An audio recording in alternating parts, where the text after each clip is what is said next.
Hello students, कैसे हैं आप सब लोग। आई होप सब अच्छे हैं और अच्छे से पढ़ाई चल रही है।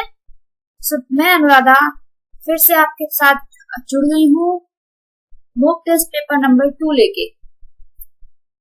आज बात करेंगे। आई होप आपने सब इससे पहले आई होप सब लोगों ने पेपर नंबर 1 कर लिया है। And before proceeding for paper number 2 I would like to ask 1 or 2 little things from you. One favour, जब भी आप पेपर को कर रहे हैं, whenever you are watching my video, please attendance लगाना मत भूलिएगा। मुझे नाम जरूर बताइए कि किस बच्चे ने पेपर कर लिया है। This is my one small request, please do that. जब भी आप बस 2 सेकंड के लिए पॉज करिए वीडियो को एंड कमेंट में अपना नाम लिख दीजिए, मैम दिस पोर्शन डन। आपने चाहे सेक्शन ए किया है, सेक्शन बी किया है, डी किया है या overall paper you have done, just write down your name and the portion you have done, section A B C, और आप लिख सकते हैं नाम के सामने कि कंप्लीट पेपर डन। ठीक है, ये रिक्वेस्ट है आपसे थोड़ी सी। और प्लीज जब भी आते हैं कुछ रिएक्शन दीजिए, लाइक करिए, डिसलाइक करिए, बट करिए जरूर। ठीक है, चलिए बढ़ते हैं इसी मोटिवेशन के साथ with one motivational thought. First of all, think positive, feel positive, live positive. जब सब कुछ पॉजिटिव रहेगा ना बेटा, तो क्वेश्चन के आंसर्स भी पॉजिटिव ही आएंगे। आ रही बात समझ में? With this thought let's move to the question number 1 of this paper number 2 section A. You are given P is a point on the line joining the 2 points. आपको क्या दिया है? एक पॉइंट दिया है इन दोनों लाइनों को ज्वाइन करते हुए जो पॉइंट है। ठीक है, there is a point on this line which is made up of these 2 coordinates 0, 5 this and second one is this one. ठीक है, fine. Now he is asking if x coordinate of P is what? अब यहाँ पे कोई भी एक point P हो गया and having the coordinate x, y, z. तो बोल रहा है इसमें से कि जो x का कोऑर्डिनेट है that is equals to 6, तो आपको बताना है what will be its z coordinate. How will you solve this question? If I ask you using 2 points, can you give me equation of line? What is equation of line using 2 points? Can you give me that? नहीं आता है तो लिख लीजिए formula, that is x minus x1 divided by x2 minus x1. This is equals to y minus y1 divided by y2 minus y1 is equals to z minus z1 divided by z2 minus z1. ठीक है, तो ये आपने याद रखना है कि जब आपके पास 2 पॉइंट दिए हैं, how to find out equation of line. First of all simple question है, ज्यादा बड़ा नहीं है। Now this will be x1 y1 z1 and second point will be x2 y2 z2. जरा पुट कर दीजिए, you are given x minus 0 divided by 3 minus 0 and next will be y minus 5 divided by minus 1 minus 5 and the next will be z plus 2. It will be 2 plus 2. I hope it is clear. So if you ask me, it will be x by 3 is equals to y minus 5 divided by minus 6 and this will be equals to z plus 2 divided by 4. So patience मार के बैठते रहिए, थोड़ा सा video फिर से लंबा होने वाला है क्योंकि we are solving the complete paper. Fine. Now अब उसने बोल दिया कि जो फर्स्ट वाला कोऑर्डिनेट है भाई, that is equals to what? That is equals to आपको जो x दिया है इसमें, सॉरी x जो आपको दिया है that is equals to 6. तो यहाँ पे वी कैन पुट 6 by 3 और आपने उससे पूछा कौन सा है, उसने मेरे से पूछा है z वाला, तो वो था इक्वल, तो we just can equate that.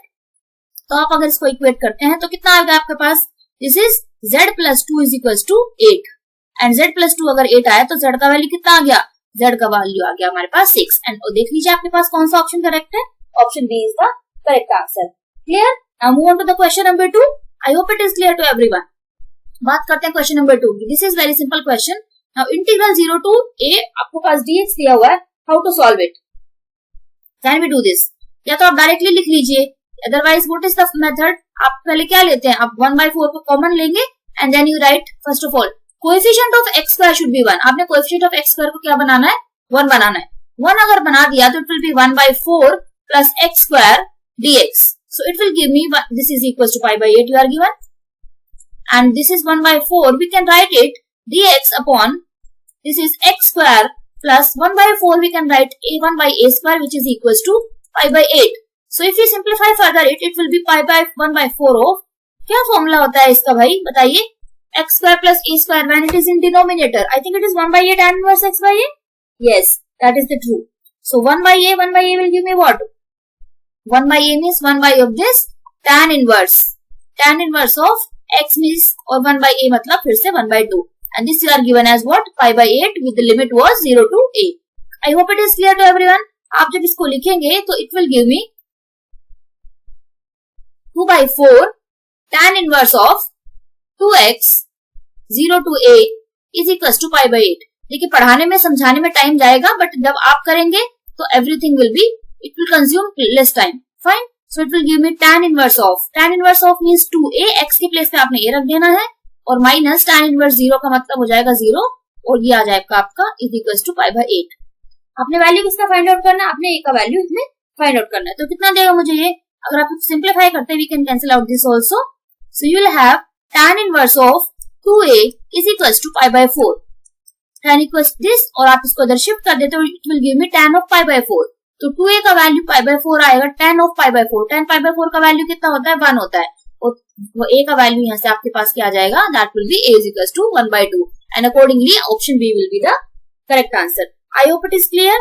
Clear है तो फिर से लाइक बटन प्रेस कर दीजिए, जरा प्रेस कर दीजिए लाइक बटन को, और नहीं अच्छा लगा तो लाइक डिसलाइक कर दीजिए, doesn't make any difference.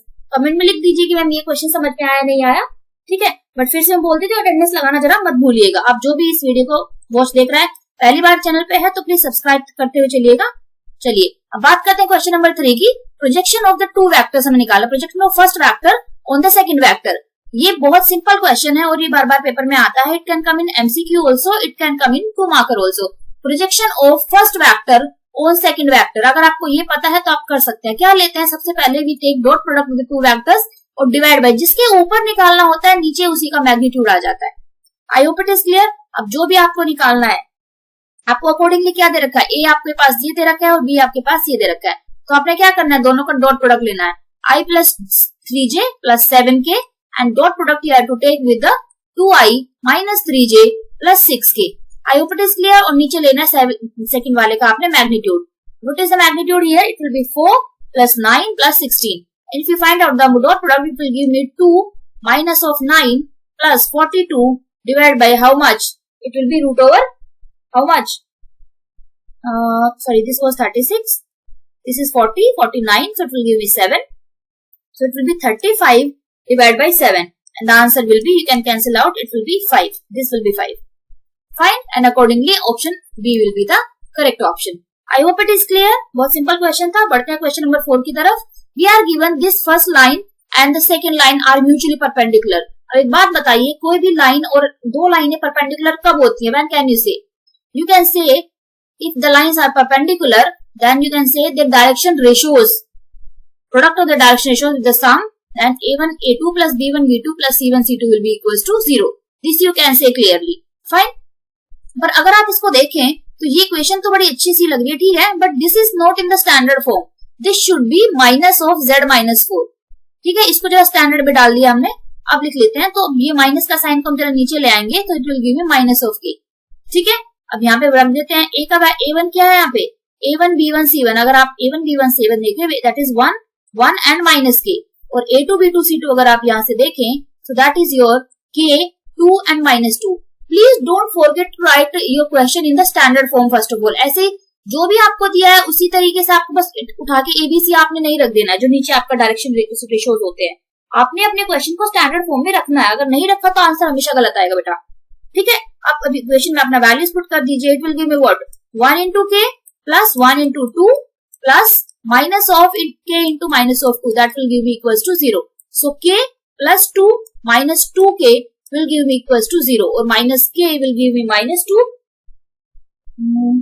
It will be plus 2k, sorry, and this will give me plus 3k is equals to minus 2. और k का वैल्यू यहाँ से आ जाएगा minus 2/3. ठीक है, please be precise in your calculations. So k का value minus 2/3 कौन सा है? Option A will be the correct option for question number 4. बढ़ते हैं क्वेश्चन नंबर 5 की तरफ. Value of the determinant. अब बहुत सिंपल सा क्वेश्चन है. इस डिटर्मिनेंट की आपने क्या करनी है? वैल्यू निकालनी है. अब वैल्यू ऑफ डिटर्मिनेंट जब हम निकालते हैं किसी भी मैट्रिक्स का, किसी भी डिटर्मिनेंट आपको दिया हुआ है, तो याद रखो you can find your determinant along any row any column. आप कोई भी रो उठाइए, कोई भी कॉलम उठाइए, your answer will always be equal. ठीक है, कभी कोई डिफरेंस नहीं आएगा. सपोज मैं r1 के अलोंग एक्सपेंड कर देती हूँ. What it will give me along r1 if I expand? It will give me what? 1 of, कैसे करते हैं? फर्स्ट रो कॉलम को आप यहाँ से हाइड कर देंगे. You will have -2 of 0, then -4 के अकॉर्डिंग अगर निकालते हैं -4 ऑफ दिस, तो कितना आएगा? This will B 18 -20 and +3 of it will be 0 + 5. तो कितना आंसर आपके पास आया? You will have -2. From here you will have -2 and -2 with this you will have +8 and +15. How much it will give me? -2 + 23 and that is equals to how much? You are getting 21. So 21 will be the answer and the option A will be the correct option for your question number 5. बढ़ते हैं question number 6 की तरफ. We have to find out integral in this question. How to solve this question? dx upon, अब इसको directly तो आप नहीं कर सकते, आप कुछ पुट भी नहीं कर सकते. तो what I need to do, what I did here, what I will do here, just take under root x common. So you will have 1 plus root over x inside and now try to simplify. Now if you see this one, we can apply substitution method here. How? Because if I put 1 plus root x is equals to t, so one derivative will give me 0 on differentiating plus root x का derivative will give me 2 of 1 by 2 of root x is equals to dt by dx. Fine. So now what we want dx और root x ये चाहिए मुझे. तो जरा इसको ले जाइए इधर लेफ्ट हैंड साइड में dx अपॉन दिस और जो भी इसके पास एक्स्ट्रा है उसको शिफ्ट कर दीजिए राइट हैंड साइड में. सो इसका वैल्यू मेरे पास कितना आया? I got the value of 2 dt और नीचे वाला मेरा पोर्शन था this was complete t I assumed. तो इतना हो जाएगा twice of log of t plus c. Clear है? अब t का question was not in terms of t, question was in terms of x. ठीक है, तो t का वैल्यू वापस पुट कर देंगे. क्या पुट किया था हमने?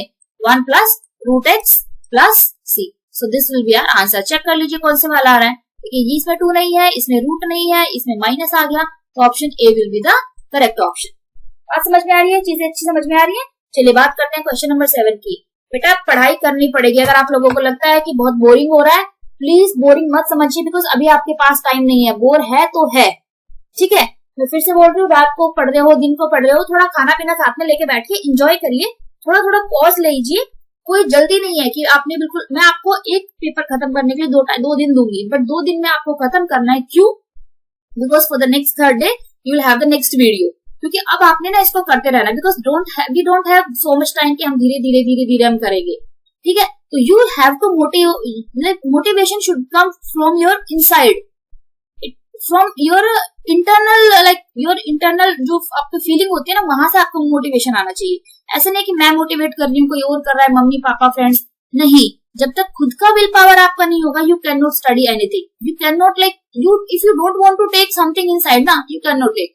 जैसे खाने की बात है, अगर आपको कोई खाना अच्छा लगता है तो आप अच्छे से खाते हैं, बट अगर आपको कोई खाना अच्छा नहीं लगता तो व्हाट यू डू, आप उसको वापस वॉमिट कर देते हैं. ठीक है ना. अगर गलती से मुंह में कुछ कड़वी चीज चली जाए, कोई गलत चीज चली जाए, तो हम वॉमिट कर देते हैं, वापस निकाल देते हैं उसको. ठीक है, तो वही चीज है, जब तक आप खुद नहीं लेना चाहोगे ना, nobody can teach you, nobody can understand you कि what is good in your life. चलिए बात करते हैं क्वेश्चन नंबर 7 की. If you are given this matrix is equal to this matrix. अब 2 मैट्रिक्स इक्वल कब होती हैं? जब उसके करस्पॉन्डिंग एलिमेंट्स भी आपस में क्या होते हैं? इक्वल होते हैं.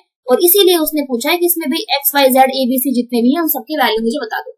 ठीक है, तो सबसे पहले शुरू करते हैं फर्स्ट एलिमेंट से. फर्स्ट एलिमेंट x + 3 है और इसका है 0. तो x + 3 का वैल्यू कितना आ जाएगा?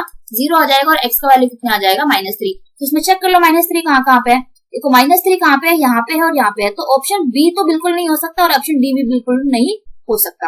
अब बात करते हैं ए और सी में. अब और कोई छोटी वैल्यू चेक करते हैं. अब जैसे a मैंने a-1 चेक किया, कोई भी कर लो आपको जो करना है. ठीक है, और मैंने -3 चेक किया, इसका ये ना. तो a-1 इज इक्वल टू -3 और a का वैल्यू आ जाएगा -3 + 1 विच विल गिव मी -2. तो a का वैल्यू आया -2. अब किन दोनों में देखो कि -2 कहाँ पे है? यहाँ पे -2 है और यहाँ पे 2 है. इसका मतलब ये वाला भी नहीं हो सकता और option A will be the correct answer. Clear? मैंने सारा नहीं निकाला, just you will have to think smart also. बात करते हैं क्वेश्चन नंबर 8 की. Now a card is picked at random from a pack of 52 cards. कोई 52 कार्ड्स आपके पास बैच शफल पैक दिया 52 कार्ड्स का, आपने एक चूज करना है उसमें से. Now given that picked card is queen. कौन सा निकाला आपने? आपने क्वीन निकाला. चलिए, what is the probability of this card to be a card of the spade? कैसे निकालेंगे आप इसको बताइए फटाफट से.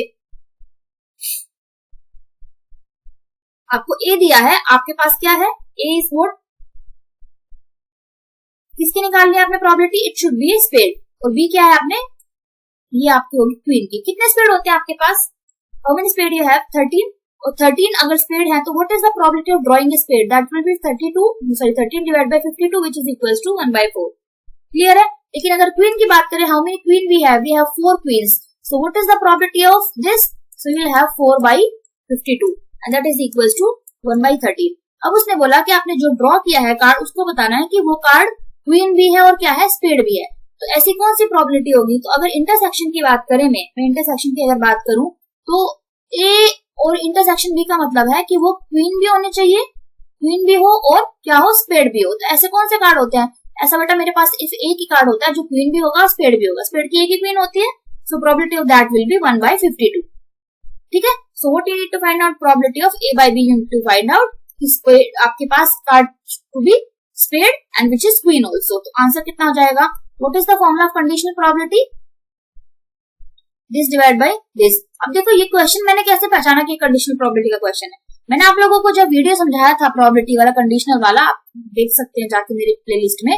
मैंने बोला था कि कुछ कीवर्ड्स होते हैं, तो उन कीवर्ड्स में से एक ये कीवर्ड भी बताया था कि अगर गिवन दैट क्वेश्चन में लिखा है मतलब क्वेश्चन किसका है, क्वेश्चन कंडीशनल प्रोबेबिलिटी का है. ये छोटी छोटी सी चीजें हैं तो जिससे कि आप अगर वीडियो स्किप करके देखेंगे ना तो आपको चीजें समझ भी नहीं आएंगी ठीक से. ठीक है. अब वैल्यू रुक देते हैं यहाँ पे, क्या होगी 1 by 52 और बी का वैल्यू कितना है, इट वाज 4 by 52. तो if you cancel out 52 it will be 1 by 4 will be the answer. और कौन सा ऑप्शन करेक्ट है इसमें? Option C will be the correct option. I hope it is clear. Now बढ़ते हैं क्वेश्चन नंबर 9 की तरफ. General solution of the given equation. Now dy by dx आपको दिया हुआ है equals to x by y, sorry y by x. कैसे करेंगे? जस्ट सबसे पहले क्या कर देना है आपने, separation, variable separation. It will be dy by y is equals to dx by x. Clear है? इंटीग्रेशन कर दीजिए. कितना आएगा? y is equals to x कर दीजिए. x के साथ क्या लेना है? कुछ भी ले लो. देखो y is equals to x है, y is equals to x में देखो यहाँ पे तो नीचे आ रहा है तो c तो नहीं हो सकता. यहाँ पे x स्क्वायर आ रहा है तो ये भी नहीं हो सकता. अब यहाँ पे y x किसके साथ मल्टीप्लीकेशन में आ रहा है? Is it possible? No. Value किसके साथ क्या आ रही है? यहाँ पे y is equals to x, some constant is there, so this we can choose and the option यहाँ पे k रख देते हैं और बी आंसर हमारा हो जाएगा करेक्ट. बात समझ में आ रही है कि आपने क्वेश्चन का आंसर है. देखो सिर्फ क्वेश्चन का आंसर आना is not the important thing. Question को अगर आपको नहीं भी आता है तो you can use your elimination method to solve your question. कई बार ना एलिमिनेशन से भी क्वेश्चन आता है. ठीक है. जैसे मैंने अभी एलिमिनेट किया कि ए नहीं हो सकता, बी नहीं हो सकता, आपका सी नहीं हो सकता, डी नहीं हो सकता, तो जो लेफ्ट ओवर हो जाएगा वो आपका आंसर हो जाएगा. मुझे आंसर नहीं पता था लेकिन मैंने एलिमिनेशन के थ्रू अपना आंसर निकाला. बढ़ते हैं क्वेश्चन नंबर 10 की तरफ. Matrix A is given to be A is 1 0 2 -1 3 and 5. वो बोल रहा है इस मैट्रिक्स का ऑर्डर क्या होगा. बताइए ऑर्डर क्या होगा इस मैट्रिक्स का. कैसे निकालते हैं? क्या होता है? पहले रो इनटू कॉलम होता है. How to find out order? Row into column. अब कितनी रो है? जो हॉरिजॉन्टल होता है वो हमारा क्या होता है? वो हमारा रो होता है. तो कितनी रो है? 3. और जो हमारी वर्टिकल होते हैं वो हमारे होते हैं कॉलम. तो कितने कॉलम है यहाँ पे बेटा? यहाँ पे है 2 कॉलम. ठीक है. तो ऑर्डर कितना हो जाएगा? Order will be 3 × 2 and the option C will be the correct option. I hope it is clear. बढ़ते हैं क्वेश्चन नंबर 11 की तरफ. आपको दिया है a क्रॉस b 1 है, मैग्नीट्यूड ऑफ a 2 है, मैग्नीट्यूड ऑफ b 1 है. आपको एंगल बताना है a और b के बीच में. अब कोई भी दो वेक्टर्स के बीच में एंगल कैसे निकालते हैं? वेक्टर कैसे निकालते हैं? a डॉट b के बीच में. अगर आपको डॉट जैसे cos theta is equal to a dot b होता है. अगर हम cos थीटा की टर्म्स में निकाले तो a डॉट cos थीटा के लिए ना मुझे a डॉट b चाहिए होता है, बट मुझे a डॉट b नहीं दिया यहाँ पे. ठीक है. मुझे a डॉट b नहीं दिया है, हमें मुझे दिया है क्रॉस. तो क्रॉस के फॉर्मूला अगर आप याद करो तो यहाँ पे cos थीटा ना आके sin थीटा आता है. तो sin theta is equal to a cross b and divide by how much? It will be this is you have. बात समझ में आ गई? चलिए अब बात करते हैं इसकी. तो क्रॉस कितना दिया है? 1 दिया है, इधर दिया है 2, इधर दिया है 1. तो कितना आंसर आया? 1/2. और sin थीटा 1/2 कब होता है? बता दीजिए फटाफट से. sin थीटा होता है 30 डिग्री पे. 30 डिग्री मतलब π/6 पे. बात समझ में आती है? और ऑप्शन बी हो जाता है हमारा करेक्ट. करते हैं क्वेश्चन नंबर 12 की तरफ. बहुत सिंपल क्वेश्चन है, इजी क्वेश्चन है. आप लोगों को भी अच्छा समझ में आ रहा होगा, अच्छा लग रहा होगा. अटेंडेंस लगाना मत भूलिएगा. चलिए direction cosines of A vector आप कभी भी देखें. ऐसा नहीं कि आप फर्स्ट वीडियो देख रहे हैं तभी आप 1 दिन बाद देखो, 2 दिन बाद देखो, 4 दिन बाद, 1 महीने बाद, जब भी आप देख रहे हो ना प्लीज पुट योर अटेंडेंस. आप बस नाम लिख दीजिए अपना कि हाँ भाई मैं ये हूँ, दुनिया के इस कोने से देख रहा हूँ, पता नहीं कहाँ से देख रहे हो, कोई भी स्टेट से किसी भी कहीं से भी, क्या आप करते हैं, कुछ भी आप मतलब आप बता दे रहा बस कहाँ पे हो आप, कहाँ से आप इस वीडियो को देख रहे हैं. चलिए direction cosines of the vector कैसे निकालते हैं मैंने आपको लास्ट क्वेश्चन में समझाया था. अगर आपको कोई भी वेक्टर दिया है तो सबसे पहले आप उसके क्या निकालेंगे? आप उसके निकालेंगे डायरेक्शन रेशियोज. इसके डायरेक्शन रेशियोज क्या हो जाएंगे? ओनली द जो आपके पास i, g और k का कंपोनेंट होते हैं ना वही आपके डायरेक्शन रेशियोज होते हैं. इसके क्या हो जाएंगे? 2, -1 और 3. बात समझ में आती है? अब इसके निकालने क्या? Direction cosine. डायरेक्शन कोसाइन के लिए हम क्या कर देंगे? डायरेक्शन कोसाइन के लिए हम क्या करते हैं? पिछली बार बताया था ना, जो भी एलिमेंट्स हो, जो भी रेशियोज होते हैं उनका स्क्वायर करके हम इधर ऐड कर देते हैं with under root 4 plus 1 plus 9 और यहाँ पे भी 4 प्लस 1 प्लस 9। तो कितना आंसर आया? It will be 2 by root 14 root 14 and next will be minus 1 upon root 14 and then next will be 3 divided by root 14. Which option is correct? देखो 4 3 6 है, यहाँ पे 4 2 minus 1 3 है, लेकिन 15 नीचे लिखा है, इधर minus 2 कर दिया, तो कौन सा ऑप्शन करेक्ट होगा? ऑप्शन 12 का option A will be the correct answer. बढ़ते हैं क्वेश्चन नंबर 13 की तरफ। All points of discontinuity. अब अगर आप देखो ना, ये क्वेश्चन में कुछ कुछ सिमिलैरिटी है, उसी टाइप के क्वेश्चन आपके पास उसमें आते हैं। हमने पिछली बार भी किया था, उस टाइम पे हमारे पास I think root x plus root of x minus 1, शायद ही इस टाइप का कुछ क्वेश्चन था। अब इसने बोला फाइंड पॉइंट्स ऑफ डिसकंटिन्यूटी। अब एक बात बताओ, मैंने वहां भी बताया था, ये आपके पास मॉडुलस फंक्शन है। मॉडुलस फंक्शन क्या होता है? कॉन्टिन्यूअस होता है। और फिर से ये भी क्या है? मॉडुलस फंक्शन होता है, और ये भी कॉन्टिन्यूअस होता है। और अलजेब्रा हमने पढ़ा है कि अगर दो फंक्शन कॉन्टिन्यूअस है तो उनका क्या होगा? एफ माइनस जी भी क्या होगा? कॉन्टिन्यूअस होगा। इसका मतलब अगर ये कॉन्टिन्यूअस हुआ तो देखो पॉइंट ऑफ डिसकंटिन्यूटी पूछे हैं तो ये ऑप्शन नहीं हो सकता, पॉइंट तो मिलेगा, नन ऑफ द अबव नहीं हो सकता, there will be no point of discontinuity. तो option C will be the correct answer for question number 13। I hope it is clear. चलिए बढ़ते हैं क्वेश्चन नंबर 14 की तरफ। हाँ जी, सब्सक्राइब जरूर कर दीजिए चैनल को। कितनी बार समझाऊं मैं आप लोगों को? कर दीजिए, आप लोगों के लिए ही बोल रही हूँ मैं, ठीक है? बात समझ में आती है या नहीं आती?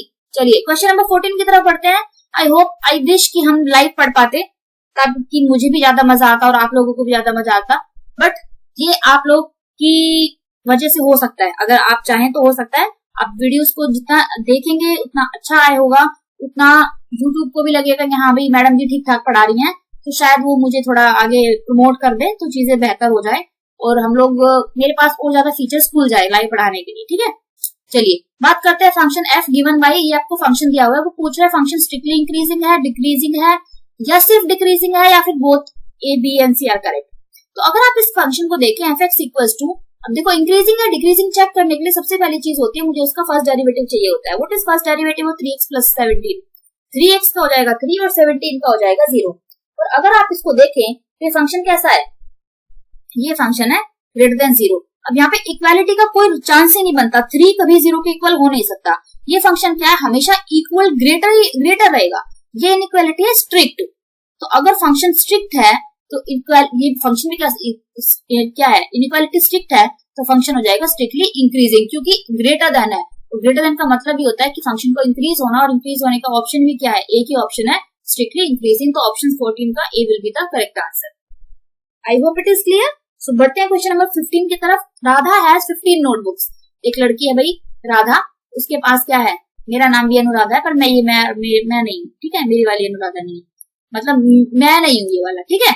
उसके पास है 15 नोटबुक्स, कितना? 15। और उसके पास पेन कितने हैं? उसके पास 6 पेन है। अब एक और दूसरी बच्ची है फौजिया, उसके पास कितना है? 10 नोटबुक्स हैं और 2 पेन्स है।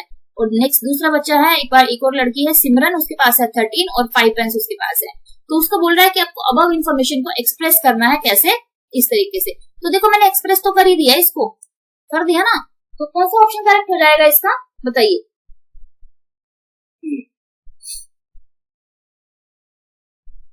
कौन सा ऑप्शन करेक्ट होगा? फर्स्ट वाला, सेकंड वाला, थर्ड वाला? देखिए अब वो क्या बोल रहा है, अगर आप इसको ऐसे करते हो तो आई थिंक आपका ऑप्शन गलत हो सकता है, ठीक है? आपका ऑप्शन गलत भी हो सकता है। कैसे? फिर आप कैसे करेंगे इसको? अगर आप इसको सिर्फ लिख के इतना छोड़ देंगे तो आप यहाँ पे क्या लगेंगे? देखो आप ये लगा के आ जाएंगे, ठीक है? आप ऑप्शन ए लगा के आ जाएंगे, पर मेरे हिसाब से क्या, आप ये अगर ए लगा के आते हैं तो ये गलत होगा, क्योंकि आप इस इंफॉर्मेशन को, सपोज मैंने राधा इधर लिखा होता और फौजिया इधर लिखा होता और सिमरन इधर लिखा होता और नीचे नोटबुक और पेन लिखा होता, तो ये शायद कुछ इस तरीके से बन जाता, 15, 10 और 13, और ये बन जाता 6 to 5, ठीक है? तो उस हिसाब से तो हमारा ऑप्शन ए सही होना चाहिए था। बात समझ में आ रही है? 10, 15, 10, 13, 6 to 5, तो ये होना चाहिए था।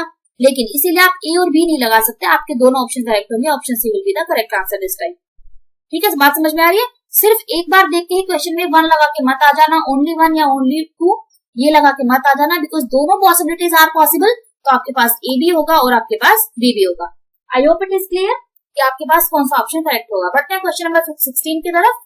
एफ एक्स आपको पास एक फंक्शन दिया है और वो बोल रहा है कि फंक्शन आपके पास क्या कॉन्टिन्यूअस है, किस पॉइंट पे? 0 पे, ठीक है? तो आपने एफ ऑफ 4 ऑफ f0 की इक्वल क्या आंसर होगा इसका। ओके, तो फंक्शन अगर कॉन्टिन्यूअस है इसका मतलब क्या हुआ, फंक्शन अगर कॉन्टिन्यूअस है तो डेफिनेशन सेज कि limit x tends to c fx will be equal to f of c। तो c क्या है यहाँ पे, c वो पॉइंट होता है जिस पे हमें कॉन्टिन्यूटी चेक करनी होती है। चलिए उसने बोला है कि फंक्शन किस पे 0 x टेंड्स टू c पे, फंक्शन क्या है root over 4 plus x minus of 2 divide by x. उसने बोला कि ये फंक्शन क्या है, कॉन्टिन्यूअस है। चलो मान लेते हैं this is equal to f of 0, but f of 0 का वैल्यू मुझे पता नहीं है, मुझे निकालना है। तो इसको हमें लेफ्ट हैंड साइड को सॉल्व करना पड़ेगा। How will you solve left hand side, देखो बाकी तो इसमें कुछ कर नहीं सकते। सबसे पहले हम काम कर सकते हैं, रूट अगर है तो we can rationalise the question, और रैशनलाइजेशन के हम क्या करना पड़ेगा, ये टर्म को प्लस भी करना पड़ेगा, नीचे डिवाइड भी करना पड़ेगा, और ये नहीं आएगा इधर +2, और नीचे ऑलरेडी इट वाज x, तो इट वाज f ऑफ 0। ठीक है, रैशनलाइजेशन कर दिया है। अभी लेफ्ट हैंड साइड क्या बन जाएगी, अगर आप इसको देखेंगे this is a minus b formula, this is a plus b, so it will give me a square plus b square. So आपके पास क्वेश्चन बन जाएगा limit x tends to 0 it will be 4 plus x minus of 4x, और नीचे बनेगा root over 4 plus x plus 2, और this is equal to f of 0। Clear है, sorry. So if you solve it, this will give me what? This will cancel out, और ये वाला x cancel हो जाएगा। आपके पास बचेगा ऊपर तो आपके पास 1 बचा, और नीचे आप लिमिट पुट कर दीजिए, क्या आएगा आपके पास रूट ओवर 4 का लिमिट आपके पास 4 और ये +2, तो ये हो जाएगा f ऑफ 0 के इक्वल, और आपके पास f ऑफ 0 की जो वैल्यू आएगी दैट विल बी, इसका हो जाएगा 2, so 1/2 +2 विल बी 1/4, लेकिन आपको f ऑफ 0 की वैल्यू नहीं चाहिए। अब आप क्या करेंगे, बच्चे क्या करेंगे, f ऑफ 0 आते हैं ना, इसकी वैल्यू इधर 1/4 लगा देंगे, और ऑप्शन हो जाएगा क्या गलत। हमने उसने हमसे f ऑफ 0 नहीं पूछा, उसने हमसे 4 ऑफ f ऑफ 0 पूछा है, तो मतलब जो भी आंसर आपके पास है we need to multiply that answer with 4, तो option C will be the correct answer. I hope it is clear question, this question is clear. ये क्वेश्चन पिछले वाले पेपर से थोड़े से लेंथी करने में टाइम लग रहा है। चलिए क्वेश्चन नंबर 17 की बात करते हैं, value of determinant at x equals to -1। यहाँ पे -1, यहाँ पे भी ऐसा क्वेश्चन हमने किया था जब हमें 2 क्रॉस 2 का एक डिटरमिनेंट निकालना था। तो कैसे निकालते हैं डिटरमिनेंट, ऐसे निकालते हैं। It will give me what? Delta will be equals to 5x square plus x plus 7 of x, और वैल्यू किस पे चाहिए इसकी वैल्यू चाहिए मुझे x इक्वल्स टू -1 पे, तो जहां x है वहां -1 कर देते हैं। -1 का स्क्वायर तो 1 ही दे देगा, it will be -1, it will B -7, तो कितना आया 5 - 8, दिस इज इक्वल्स टू -3। तो कौन सा ऑप्शन करेक्ट है, option B will be the correct answer for question number 17। बढ़ते हैं नेक्स्ट क्वेश्चन नंबर 18 की तरफ। पेशेंस करके बैठे रहिए, डरना नहीं है, परेशान नहीं होना है, क्योंकि टाइम तो लगेगा। ठीक है, वीडियो बनने में टाइम लगेगा, आपको समझने में टाइम लगेगा, और कोई दिक्कत वाली बात नहीं है, हम फटाफट से खत्म करेंगे। डिग्री की बात करते हैं। डिग्री अब देखिए, डिग्री क्या होते हैं, हाईएस्ट ऑर्डर का फर्स्ट ऑर्डर, हाईएस्ट जो आपका ऑर्डर होता है उसी की आपकी डिग्री होती है। अब यहाँ पे अगर हम देखें तो डिग्री हाईएस्ट तो ये वाला है, इसकी अगर हम इसके हिसाब से बच्चे ऑप्शन ए लगाएंगे, पर वो आंसर गलत होगा। क्यों, क्योंकि आपके पास आगे भी थोड़ा देखो, e to the power dy by dx, कभी e to the power dy by dx देखा है? अगर e to the power y होता भी है तो इसका derivative e to the power y ही आता है, और अगर y का सपोज आना भी है तो dy by dx के साथ मल्टीप्लिकेशन में आएगा, कभी ऊपर नहीं होता। तो such type of function which are absurd, जो कभी डिफाइन नहीं होते, so we call it as degree is not defined. ठीक है, तो question number 18 option D will be the correct. बढ़ते हैं क्वेश्चन नंबर 19 की तरफ। आपके पास असर्शन के लिए एक रिलेशन दिया, सेट दिया हुआ है 1 2 3 4 5 6, और सेट दिया हुआ है b equals to a1 plus a+1 b equals to, तो बोल रहे हैं r क्या है, रिफ्लेक्सिव है। ठीक है, अब उसने क्या दिया, चलो मान लेते हैं उसकी बात की वो रिफ्लेक्सिव है या नहीं है। पहली बात तो रिलेशन क्या बोल रहा है, सेट आपके पास दिया है, this is given by this, ये है, और ये क्या बोल रहा है, सिमेट्रिक है। अगर आप क्वेश्चन नंबर 19 में पहले ए की बात करें कि वो उसने बोला क्या है, रिफ्लेक्सिव है, तो हम चले चेक कर लेते हैं वो रिफ्लेक्सिव है या नहीं। तो रिलेशन अगर मैं डिफाइन करूं तो यहाँ पे रिलेशन क्या बनेगा, what will be the relation, इसमें क्या क्या कोऑर्डिनेट्स बनेंगे बताइए। It will B a, first of all अगर मैं बनाऊं तो it will be 1, 2, it will be 2, 1, it will B नहीं 2, 3, 1, 2, 2, 3, it will be 3, 4, it will be 4, 5 and 5, 6, this will be the relation. अब उसने बोला कि रिफ्लेक्सिव है, कहाँ बताओ मुझे, कहाँ से रिफ्लेक्सिव दिख रहा है। रिफ्लेक्सिव का मतलब होता है आपके पास डबलेट होना चाहिए, कि कहाँ से रिफ्लेक्सिव दिख रहा है भाई, कोई डबलेट है इसमें, नहीं है, तो रिफ्लेक्सिव तो है ही। मतलब ये जो पहले वाला असर्शन का स्टेटमेंट है वो क्या हो गया, फॉल्स हो गया। अगर अब डी ऑप्शन कहता है कि अगर ए ही फॉल्स हो जाए तो मुझे आर को चेक करने की जरूरत ही नहीं पड़ती, तो ऑप्शन क्या हो जाएगा इसका, D will be the correct answer. तो यहाँ से ए क्या हो गया, ए ही फॉल्स हो गया, तो आर को हम चेक करने की जरूरत ही नहीं। बढ़ते हैं क्वेश्चन नंबर 20 की तरफ। चलिए तो हमारे एमसीक्यू खत्म होने वाले हैं। उसने बोला acute angle between the lines this line and the x axis. उसने बोला कि इसके बीच में एक्यूट एंगल कितने डिग्री का है, 4/4 का है। चलिए बात कर लेते हैं, ठीक है, अच्छी बात है। मैं बाद में चेक करूंगी है या नहीं, ठीक है, मुझे नहीं पता। अब बोल रहा है acute angle between the two lines क्या होती है, ये होती है, ये होती है। अरे भाई ऊपर अलग लिखा है, देखो ऊपर A1 A2 लिखा है, नीचे B1 B2 लिखा है, ऐसा थोड़ी होता है। करेक्ट क्या होता है, B1 B2 आता है ऊपर भी, और नीचे क्या होता है, उसका मैग्नीट्यूड आता है। ऊपर तो उसने पॉइंट दे दिया, तो क्या ये स्टेटमेंट ट्रू है? जी नहीं, ये गलत है। तो यहाँ पे रीजन क्या हो गया, रीजन हो गया फॉल्स। और रीजन कहाँ पे फॉल्स होता है, सी ऑप्शन में रीजन हमारा फॉल्स होता है। तो ये हमारा फॉल्स हो गया, option C will be the correct answer for this question. बात समझ में आ रही है? चलिए this was our section number 1, A का एंड होता है, and we move to question section number B with question number 21। Solve the following equation graphically maximize करना है आपने सब्जेक्ट टू द कंस्ट्रेंट्स। बहुत सिंपल सा इजी सा क्वेश्चन है। क्या क्वेश्चन हो जाएगा? आई होप ये क्वेश्चन आप होमवर्क में कर सकते हैं। ये बहुत ही सिंपल सा इजी सा क्वेश्चन। ग्राफ में आपको बता देती हूँ, कुछ इस तरीके का ग्राफ बनेगा। यू विल हैव यहाँ पे 0,8 and this you will have 8,0। और जब आप इसमें शेडेड पोर्शन करेंगे तो by putting x and y both equals to 0, तो आपके पास क्या आएगा, 0 less than equals to 8। 0 less than equals to 8 होता है, बिल्कुल होता है, ट्रू है कंडीशन। तो और शेड कहाँ पे, शेड होगा टुवर्ड्स द ओरिजिन, ठीक है। तो आपके पास कौन से कोऑर्डिनेट पे आप चेक करेंगे, आप 0,8 पे चेक करेंगे, 8,0 पे चेक करेंगे। Please don't forget your corner third point as the origin also.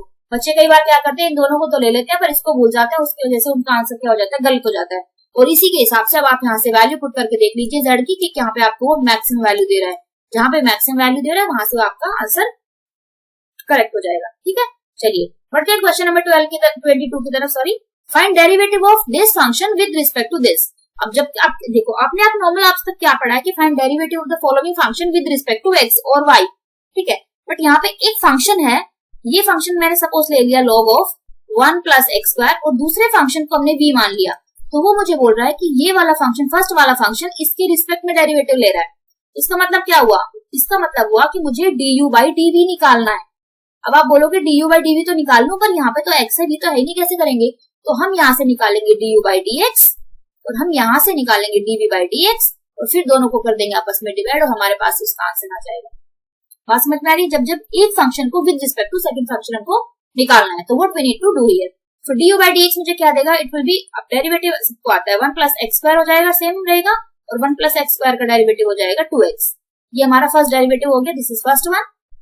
Second, tan inverse x का डेरिवेटिव क्या होता है, दैट इज 1 + x², और इन दोनों को उठा के पुट कर दीजिए कहाँ पे, अपने इसमें du/dv में। तो 2x अपॉन 1 + x², और नीचे डिवाइड में आ जाएगा 1 अपॉन 1 + x², और ये नीचे वाला cancel out, answer will be 2x।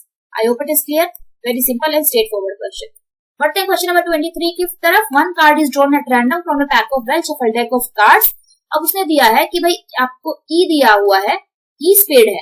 E spade होने का मतलब क्या है, अगर ई है एक स्पेड, तो मुझे ये बताइए कि प्रोबेबिलिटी क्या होगी ई की। अगर ई स्पेड है तो प्रोबेबिलिटी क्या रही होगी ई की, बता दीजिए फटाफट से।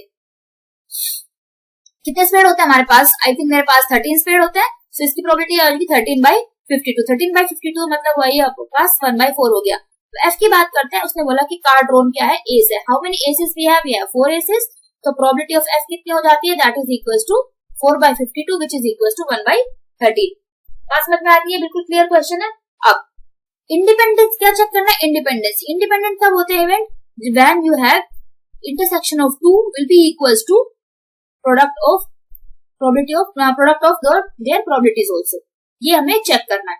चलिए ई और एफ हमने निकालनी है, बात करते हैं इंटरसेक्शन की। एक बात बताओ, इंटरसेक्शन का मतलब क्या होगा, यहाँ से इंटरसेक्शन का मतलब होगा कि वो स्पेड भी होना चाहिए और वो क्या होना चाहिए, वो एस भी होना चाहिए। ऐसे कितने होते हैं, अब स्पेड में तो एक ही एस होता है ना, तो उसकी प्रोबेबिलिटी क्या हो जाएगी, probability of intersection F will be equals to 1/52। Clear, तीनों आ गए। अब पुट करके देख लेते हैं। अगर लेफ्ट हैंड साइड की बात करें, यहाँ से आपके पास आएगा 1/52, और यहाँ की अगर बात करें तो यहाँ से आएगा 1/4 इंटू 1/13 सॉरी, और 1/13 इंटू 4 होता है कितना, 1/2।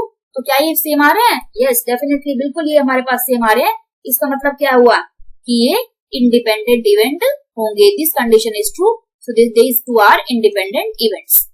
ठीक है, समझ में आ रही बात। ये क्वेश्चन नंबर आपका 23 का आंसर, इन विच अगर आपने ये लिखा है तो आपको फुल 2 मार्क्स आएंगे। चलिए बात करते हैं क्वेश्चन नंबर 24 की तरफ। पानी वानी पी लीजिए, कुछ खा पी लीजिए, ऐसा कोई जरूरी नहीं है कि आपको भूखे पेट बैठना है। पेन कॉपी लेकर आराम से बैठा करिए, करते रहिए फटाफट से। A section, B section, D section जितना आपने खत्म किया है, जहां तक आप रुक गए हैं कमेंट करके बता दीजिए कि मैडम यहाँ तक हो गया, अब हम कल करेंगे नेक्स्ट वीडियो में, ठीक है। चलिए मैं वेट करती रहती हूँ आपके कमेंट्स का। आप लोग करते हो तो मुझे बहुत अच्छा लगता है, मोटिवेशन मिलता है मुझे। चलिए, evaluate integral 0 to π/2 sin square of x dx। कैसे करेंगे? आपको साइन स्क्वायर का डेरिवेटिव आता है? नहीं आता, फिर तो क्या करें? ये सीधा सीधा फॉर्मूला होता है, जब साइन स्क्वायर आ जाए तो क्या पुट करना है आपको? पुट करना है 1 - cos 2x, ठीक है। 1 - cos 2x डिवाइड बाई 2, तो पुट कर दीजिए। फॉर्मूला स्ट्रेट फॉरवर्ड फॉर्मूला, जब आपके पास साइन स्क्वायर आएगा। लेकिन मैडम अगर cos स्क्वायर आ जाए तो कोई बात नहीं, कोई परेशानी नहीं है, तो इनमें क्या कर देना, सेम रखना है, बट माइनस की जगह क्या कर देंगे आप? प्लस कर देंगे, ठीक है। लेकिन हमें तो ये दिया है, तो 0 to π/2, ये कितना देगा मुझे? 1 - cos 2x divide by 2 dx।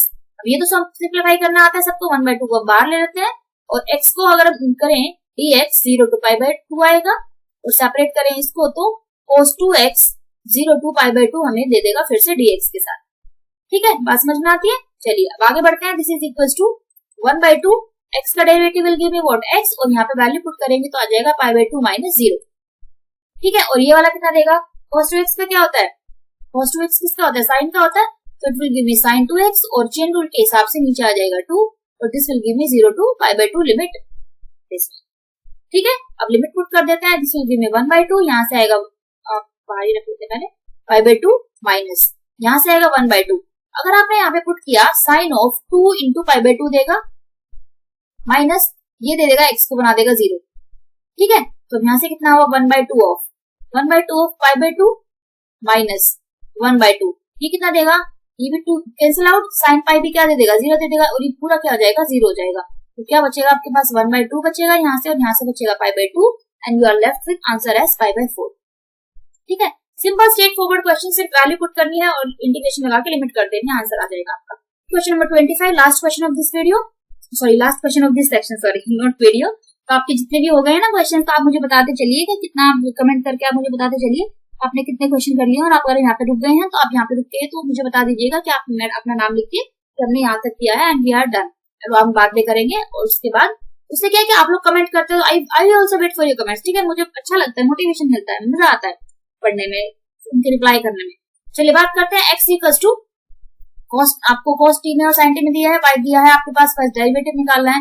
Very simple है, x का है, t में वेरिएबल में है हमारा x का फंक्शन, तो x dx by dt कितना देगा? It will give me cos t का आंसर कितना होता है, डेरिवेटिव कितना होता है? माइनस sin t होता है, तो sin t का क्या होता है? cos t होता है, ठीक है।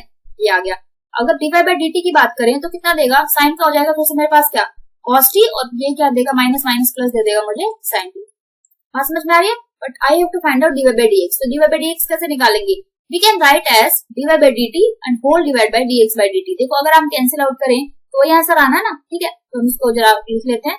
ऊपर आ जाएगा sin t plus cos t, तो नीचे आ जाएगा cos t minus sin t। I hope it is clear. अब कैंसिल आउट तो होगा नहीं क्योंकि हमें वैल्यू निकाल लेते हैं। चलो π/2 पे π/2 पुट कर दीजिए जरा। जब π/2 इधर पुट करोगे तो sin t का वैल्यू कितना देगा? 1 देगा, और cos t का कितना देगा? cos t π/2 कितना होता है? 0 होता है, अच्छी बात है। और cos t π/2 यहाँ पे भी क्या हो जाएगा? 0 हो जाएगा, और यहाँ से दे देगा -1 का वैल्यू, 1/-1, और आंसर आ जाएगा आपका -1। दिस विल बी आंसर, और यहाँ सीधा करते आपको 2 नंबर मिल जाने बड़े अच्छे से, ठीक है। So subscribe the channel again if you are new to the video, and share with your friends also. चलिए फिर से वही पुराने वाली मोटिवेशन, जो कि बड़े काम की मोटिवेशन है, कि बुरी बात यह है कि समय कम है, लेकिन अच्छी बात यह है बेटा कि अभी भी समय है, और अभी भी समय है। हम डट के खड़े रहेंगे, हम जम के खड़े रहेंगे। और जिनको लगता है कि हम पास भी नहीं हो रहे, बेटा मैं लिख के दे रही हूँ, आप मेरे मॉक टेस्ट सीरीज कर लीजिए। जितना भी मैंने आपको मटेरियल इसमें दिया है, जितने भी PYQ करवाती हूँ, जितना सैंपल पेपर कराऊंगी, जितना भी आपके पास MCQ, आपके पास मॉक टेस्ट कराऊंगी, आप कितना भी पढ़ के चले गए ना, जो बच्चा बोलता है कि मैं मैडम आज तक पास नहीं हुआ, मेरे को नंबर नहीं मिला आज तक, पास होना क्या बच्चों का खेल हो जाएगा। मैं आपको एक और वीडियो दूंगी फटाफट छोटी सी इसके बाद, जिसमें कि मैं बताऊंगी आपको पर्टिकुलर कौन सा क्वेश्चन करना है, जिससे कि आप सिर्फ पासिंग मार्क्स तो आराम से हो जाएंगे। सिर्फ उन बच्चों के लिए जिनको आज तक पासिंग मार्क्स भी नहीं मिले, जिनके लिए maths is a tough job. तब तो जब 11th में तब तो मजे मजे में ले लिया दोस्तों के साथ, लेकिन अब पास होना मुश्किल हो रहा है, ठीक है। चलिए बढ़ते हैं क्वेश्चन नंबर 26 की तरफ विदाउट वेस्टिंग आवर टाइम, फिर बाद में करेंगे चीजों को। चलिए evaluate integral x square plus one x square और एक्स स्क्वायर। देखिए मैंने ये बात बताई थी, जब इस तरह का लीनियर इक्वेशन हो ना और सब एक्स स्क्वायर हो, क्योंकि अगर ये एक्स स्क्वायर है ऊपर एक्स होता तो हम सब्स्टिट्यूशन कर लेते, लेकिन जब ये सारा होता है तो जरा इसको ना पुट कर लीजिए, X square equals to some other variable. सिर्फ पुट करना है या फिर अज्यूम करना है, मतलब डेरिवेटिव नहीं लेना। जनरली हम क्या करते हैं, जब पुट करते हैं तो हम डेरिवेटिव लेते हैं, तो डेरिवेटिव आपने नहीं लेना है, सिर्फ आपने अज्यूम कर देना है।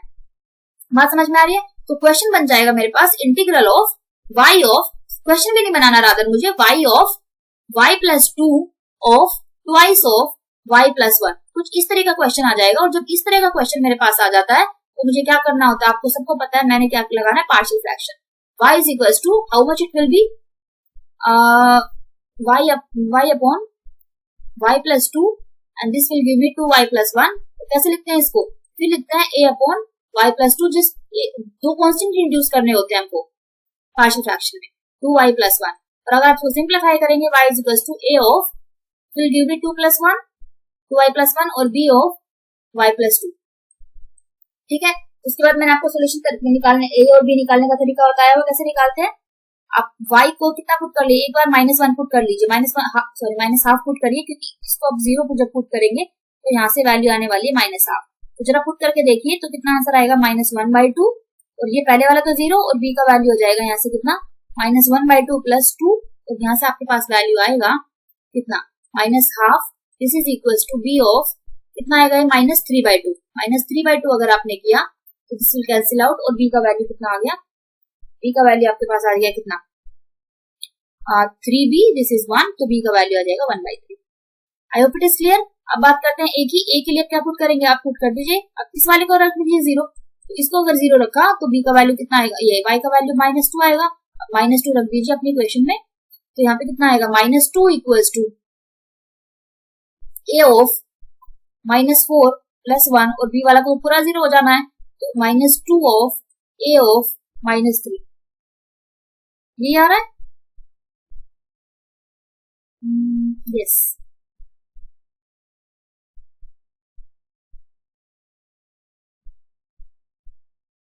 Oh, we have left this one. This will be plus one. Sorry, this will be plus one. This will be plus one. This will also be plus one.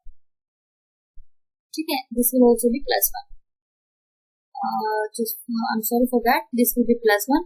कोई बात नहीं, प्लस वन अगर देगा ना तो ये वैल्यू तो वैसे भी वन बाई टू ही आने वाली है। ये वैल्यू कितनी आने वाली है, वन बाई टू ही आने वाली है, वन बाई टू। और यहाँ से कितना आ जाएगा, ये वो प्लस था तो यहाँ से वैल्यू तो वही रहेगी, इसमें कोई चेंज नहीं आएगी, is equal to one by three. लेकिन यहाँ पे थोड़ा चेंज हो जाएगा, plus one and this will be plus one, और a का वैल्यू कितना आएगा यहाँ से, minus three of minus one, और a का वैल्यू आ जाएगा यहाँ से कितना, वन बाई थ्री। मतलब a का और b का दोनों का सेम वैल्यू आ रहा है ना। चलिए सॉरी फॉर दैट, चलिए बढ़ते हैं अब इस पे। यही था जिसको हमने माना था क्वेश्चन नंबर वन। अब पुट कर देते हैं, तो y plus one is equals to how much we will get, we have here, यहाँ पे कितना आया, ये नहीं है वन हमारा, ये वाला बता जो हमने माना।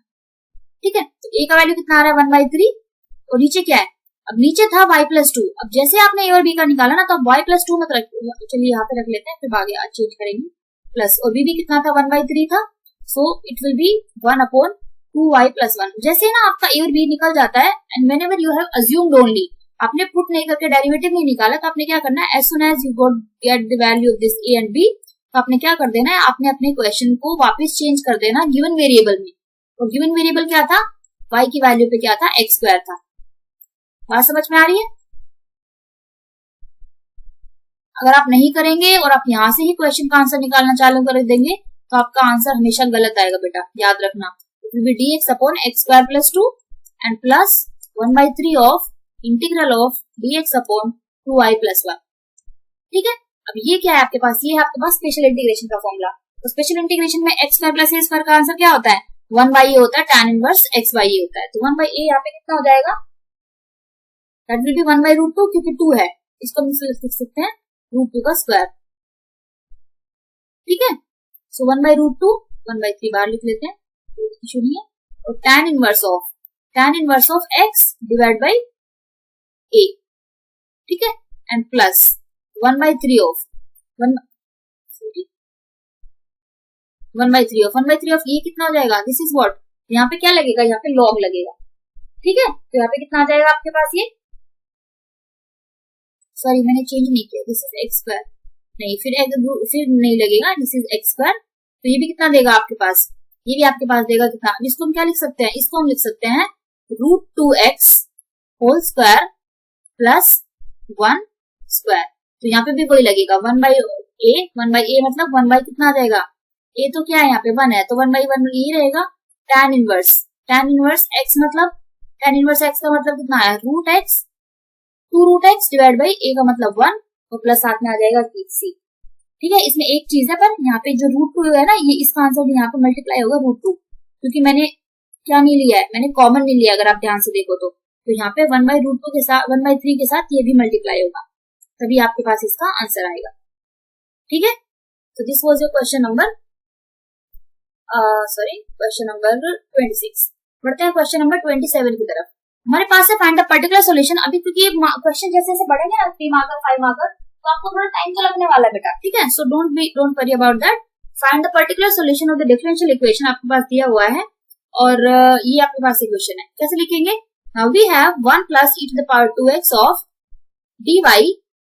We can write on the right hand side this 1 plus y square of e to the power x dx. If you see, we can easily separate the variables here. We can write this dy upon 1 plus y square equals to e to the power x upon 1 plus e to the power 2x, और यहाँ पे dx है।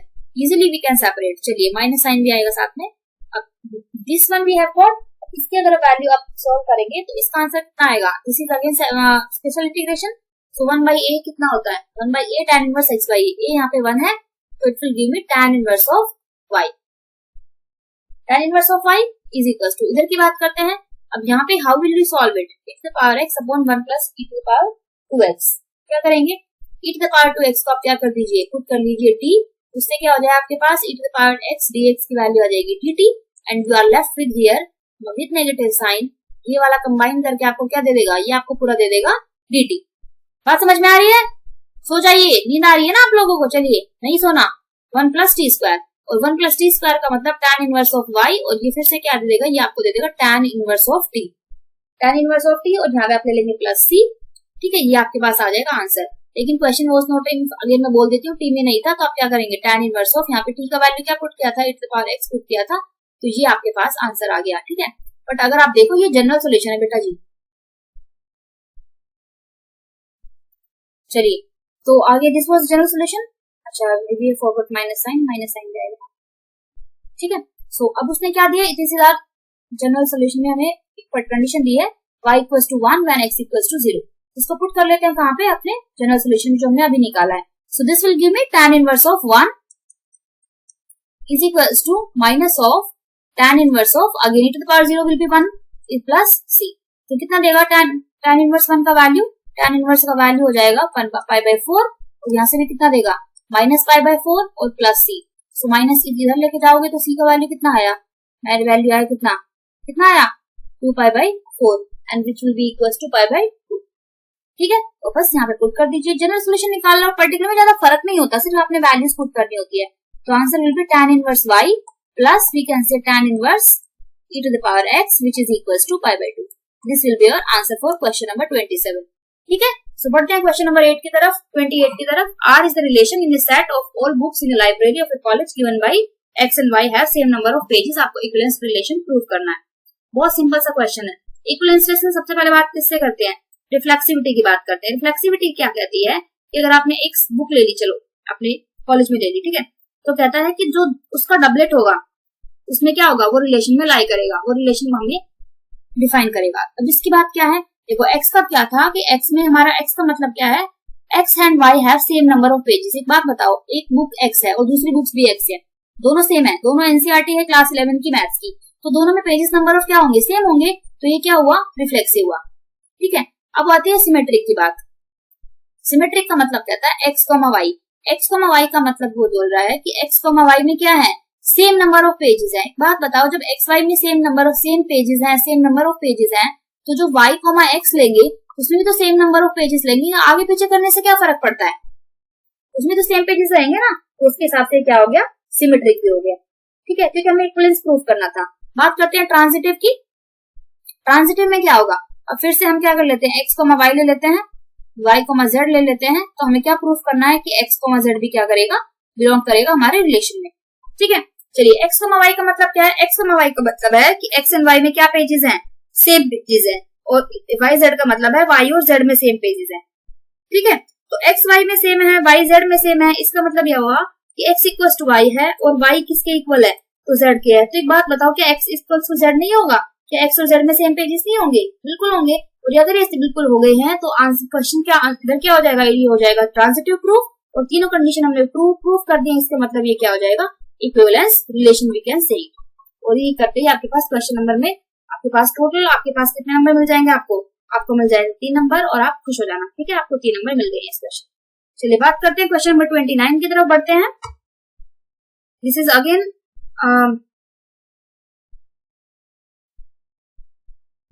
Question number 29, बढ़ते हैं इसकी तरफ। a is equals to 4 of -1 2 is 1, show that a minus 2i a minus 3i equals to 0। अब मैं सिर्फ लिख देती हूँ, इस क्वेश्चन को आप खुद सॉल्व करेंगे, बहुत इजी सा क्वेश्चन है। a का मतलब क्या होगा, a का मतलब -1, आप और इसका करके ना मुझे आंसर भी बताएंगे, ठीक है, वीडियो के कमेंट सेक्शन में।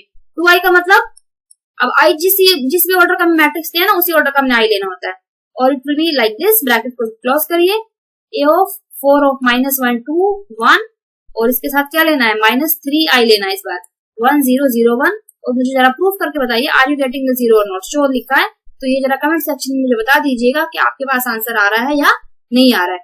ठीक है, चलिए बढ़ते हैं क्वेश्चन नंबर 20 की तरफ, 30 की तरफ। देखिए जो है ना आपके पास, अब जैसे ये वाला क्वेश्चन है, ये मैं 100% लिख के देती हूँ, आपके एग्जाम में आएगा ही आएगा। This is short question, shortest distance निकालना, और शॉर्टेस्ट डिस्टेंस निकालना बहुत बहुत बहुत ईजी होता है। क्या फॉर्मूला था शॉर्टेस्ट डिस्टेंस का, बता दीजिए फटाफट से। आप क्या करते हैं, a2 - a1 करते हैं, और फिर क्या करते हैं, डॉट लेते हैं, जो वेक्टर आपको दिया होता है, डिवाइड बाई कैसे, देयर क्रॉस का आपका मैग्नीट्यूड ऑल्सो। ठीक है, अब should I do this question, no I will not do this question. क्यों, क्योंकि आपको इसमें पता होता है। अब इसमें आप बोलोगे कि मैडम a1 b1 c1 क्या है, वो मुझे नहीं पता। देखो जो आपको पॉइंट दिया होता है ना, ये वाला, ये जो आपको पॉइंट दिया होता है, ये आपका होता है पॉइंट, फर्स्ट वाला पॉइंट a1 का कोऑर्डिनेट क्या हो जाएगा यहाँ पे, 3i + 5j - 7k। आपने ये आपको कार्टेशियन दिया हुआ है, आप कार्टेशियन से वेक्टर चेंज करना भी सीख लीजिए, कार्टेशियन से वेक्टर कैसे चेंज करना है। क्यों, क्योंकि वेक्टर का ना फॉर्मूला छोटा होता है, कार्टेशियन का थोड़ा सा बड़ा होता है, हालांकि टफ नहीं होता, वो भी सेम ही चीज होती है। अगर आपको नहीं आता है तो, कंफर्टेबल नहीं है तो कोई बात नहीं, कार्टेशियन दिया, वेक्टर में चेंज करिए, अपने उस फॉर्मूले से निकालिए, आंसर आ जाएगा आपका। ठीक है, क्योंकि जो डिस्टेंस होता है वो एक स्केलर नंबर आएगा, उसका कार्टेशियन से वेक्टर से कोई लेना देना नहीं होता। ठीक है, और a2 की बात करें तो मैडम क्या होगा, a2 हो जाएगा हमारे दूसरे वाले के पॉइंट्स, यहाँ पे क्या देगा, -i, क्योंकि माइनस माइनस प्लस हो गया ना, और दूसरे वाला देगा फिर से -j, और तीसरे वाला देगा -k। देखो a1 a2 आ गया। अब बात करते हैं मैडम b1 b2 क्या होगा, b1 b2 ये होगा बेटा, b1 b2 क्या होता है, जो डायरेक्शन रेशियोज होते हैं ना नीचे वाले, वो b1 b2 होते हैं। b1 हो जाएगा i - 2j, बस ij k लगाना होता है और कुछ नहीं होता, जो भी वैल्यूज आपके। और b2 क्या हो जाएगा बेटा, यहाँ से b2 हो जाएगा आपका 7i - 6j और +1। तो फटाफट से कमेंट सेक्शन में बता दीजिए शॉर्टेस्ट डिस्टेंस का आंसर क्या आ रहा है, फटाफट से बता दीजिए। देखो जो नहीं करवाने वाला है उसमें क्यों टाइम वेस्ट करना, ठीक है, खुद भी ट्राई करिए, नहीं आता है फिर मैं बताऊंगी। बात करते हैं क्वेश्चन नंबर 31। देखिए बहुत सारे क्वेश्चन हो गए तो आप लोग करने के लिए, आपके पास 29 हो गया, आपके पास 30 हो गया, आपके पास 31 हो गया, मतलब ये क्वेश्चन इतने इजी है ना कि मुझे कराने की जरूरत ही नहीं है। ठीक है, ग्राफ बनाइए और मुझे बताइए कैसे होगा, फिर से कमेंट्स में आ जाइए और लिख दीजिए कि are you able to do this question और नॉट। बढ़ते हैं क्वेश्चन नंबर 32 की तरफ। Find the area of the bounded region of the curve x = 4y - y² and the y axis. हाँ जी, सबसे पहला काम मैंने बोला था, जब आपके पास इस तरह का क्वेश्चन आ रहा है तो आपको इसका क्या बनाना है, ग्राफ जरूर बनाना है। ये हमारा सेक्शन डी शुरू हो गया, यहाँ पे मैं सेक्शन डी लिखना भूल गई। This is we have started section D, 5 marker questions we have started. चलिए बढ़ते हैं इस क्वेश्चन की तरफ। तो फुटेज सबसे पहले ग्राफ बनाएंगे। क्या ग्राफ बनेगा इसका, अगर मैं देखूं तो देखो मुझे निकालना है find the area of the bounded reason curve, ये वाला कर्व दिया है, कैसे बनाएंगे इसका ग्राफ, कैसे पता चलेगा। अगर आप इसको देखें, अगर मैंने सपोज मैं इसके कोऑर्डिनेट्स बनाऊं x और y, ठीक है, अगर मैंने सपोज y को 0 पुट किया, मैंने सपोज y को 0 पुट किया यहाँ पे, तो x कितना वैल्यू देगा, x भी 0 हो जाएगा। ग्राफ बनाने का तरीका है पहले, ठीक है। अगर मैंने x को सपोज और क्या पुट करूं, लेट्स सपोज को छोटा ऐसी वैल्यू पुट करते हैं जो इजीली हमारे पास अवेलेबल हो। सपोज मैंने यहाँ पे y को 2 पुट किया तो 2 करने पे कितना देगा, ये देगा 8 माइनस 4, 8 माइनस 4 का मतलब 4 दे देगा। ठीक है, अब इनको पुट कर लेते हैं। सपोज मैंने y को इस बार पुट किया 4 पुट किया तो 4 पे कितना देगा, 4 पे मुझे देगा 16 माइनस 16 दैट विल बी 0। तो 3 कोऑर्डिनेट मैंने निकाल लिए। बात करते हैं 1 2 3 4 1 2 3 4। ठीक है, अब थोड़ा ग्राफ थोड़ा सा ना शेप आ जाएगी ग्राफ की, किस तरह की ग्राफ है। अब पहला कोऑर्डिनेट है 0,0 मतलब ग्राफ यहाँ से पास करेगा, चलो ये तो हो गया। फिर दूसरा है 4,2 4,2 का मतलब यहाँ से कुछ यहाँ पे लाइन आएगी, दिस इज 4,2। और फिर है 0,4 मतलब 0,4 कुछ इस तरीके का 0,4 यहाँ पे। तो ग्राफ कुछ यहाँ से अगर आप अटैच करोगे तो इस काइंड का ग्राफ आएगा। This will be a graph for this function. अब उसने बोला है कि आपको एरिया निकालना है किसका, इस रीजन में और वाई एक्सिस में, मतलब आपको जो एरिया बनाना है वो ये वाला आपका आएगा वाई एक्सिस के थ्रू, एक्स के थ्रू नहीं है, जो वाई के अंदर है वो वाला एरिया आपका आएगा। ठीक है, तो हाउ विल यू सॉल्व, अब एक ही ग्राफ है, कहां से कहां ले सकते हैं 0। अब वाई एक्सिस पे कर रहे हैं तो वाई एक्सिस वाले ग्राफ ले लीजिए। वाई से कहां पे, यहाँ से ये 0 0 है तो कहां तक लेंगे, वाई की लिमिट लेंगे क्योंकि वाई एक्सिस पे लगा रहे हैं। तो 0 से लेंगे कहां पे, इसकी लिमिट कहां पे 4 पे। 0 से आप 2 लीजिए, 2 से 4 लीजिए, 0 से 4 लीजिए, एक ही बात है। तो 0 से 4 ले लेना है और किसमें लेना है इस बार फंक्शन x dy में, क्योंकि y पे डील कर रहे हैं। तो it will B integral 0 to 4 और x का वैल्यू कितना आ जाएगा 4y minus Y square of dy। ठीक है, ये कितना देगा 4 ऑफ वाई स्क्वायर बाई 2 कहां तक 0 से लेके 4 तक minus Y cube divide by 3 0 से लेके 4 तक। बात समझ में आ रही है। नेक्स्ट हो जाएगा 4 by 2 of this will B 16 minus 0 minus 1 by 3 of 64 minus 0। ठीक है, and what you get from here it will be 2, तो आ जाएगा यहाँ से 32 minus 64 by 3 and this will give me what, it will give me 96 minus 64 divide by 3 and the answer will be 32 divide by 3 square units. So this will be the answer. अब आप देखिए ये कितना easy question है जो कि 5 number में आया हुआ है। ठीक है, आपको सिर्फ ग्राफ बनाना चाहिए, अगर आपने ग्राफ बना दिया बिल्कुल 5 नंबर आपकी फ्री के। बढ़ते हैं क्वेश्चन नंबर 33 की तरफ। यहाँ पे मैंने गलती से लिखा हुआ दिस इज नॉट ये सेक्शन डी हमारा 32 से शुरू होता है। चलिए बात करते हैं find the intervals on which function is strictly increasing और डिक्रीजिंग। अब कैसे चेक करते हैं, इसके लिए भी सबसे पहले हमको क्या करना होता है, हमको फर्स्ट डेरिवेटिव निकालना होता है। What is first derivative of this question, कैसे निकालेंगे, दो फंक्शन है इन मल्टीप्लीकेशन, तो सबसे पहले हमारा फर्स्ट मान लेते हैं, इसको हमारा सेकंड मान लेते हैं। फर्स्ट को हम ऐसे रखते हैं, चलिए रख लिया, और सेकंड का डेरिवेटिव विल बी 2 इंटू, पहले पावर रूल लगेगा, हो गया, सॉरी पावर एक कम हो जाएगी बस, और तो कुछ नहीं होगा, x का तो 1 होगा प्लस। अब दूसरे वाले का करते हैं, अब इसको ऐसे रखते हैं, और तीसरे वाले हो जाएगा 3 ऑफ x माइनस 1 का होल स्क्वायर। ठीक है, हो गई बात खत्म। चलिए अब क्या करते हैं, आप क्रिटिकल पॉइंट्स निकालते हैं, कैसे निकालेंगे, f'0 को क्या कर देते हैं, पुट कर देते हैं कितना 0। तो कैसे अगर हम इसको पुट करें तो how will you find out, अगर आप देखें इसमें तो x माइनस 1 और x माइनस 2 ये दोनों ना कॉमन है, दिख रहा है, और अंदर क्या बचेगा, अंदर बचेगा x minus 1 whole square plus 2 sorry into 2, और प्लस में बचेगा यहाँ से x माइनस 2 और इंटू में 3। And if you simplify it x minus 1 of x minus 2 और यहाँ से आपके पास क्या आ जाएगा x square plus 1 minus 2 minus 4x, x square plus 1 minus 2x आएगा, 2 मल्टीप्लाई भी कर देते हैं 2 और ये हो जाएगा 4x plus 3x minus 6 and we are left with x minus 1, x minus 2, and what we'll have from here? From here you have 2x square minus x minus 4. If you simplify अगर आप करेंगे आपके पास आएगा x minus 1, x minus 2, and you will have 2x x minus इसके factors अगर आप करेंगे तो कितना आएंगे 8 है ना, ये माइनस 8 तो कितना देगा